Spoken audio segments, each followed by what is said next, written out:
pagbabalik ni Donald Trump sa kapangyarihan bilang Pangulo ng Estados Unidos ay magiging pangunahing usapin sa EU Summit na gaganapin sa Budapest sa Huwebes at Biyernes.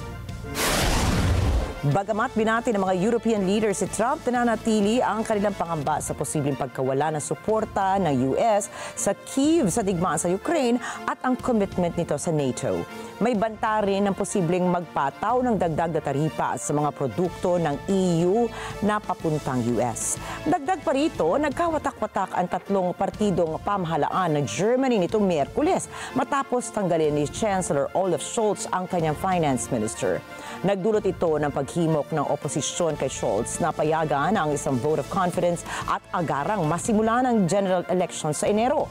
Tatalakayin sa pulong ang mga isyong ito kabilang ang pagbuo ng bagong commitment upang suportahan ang Ukraine at ilang sesyon ukol sa migration at economic security ng EU.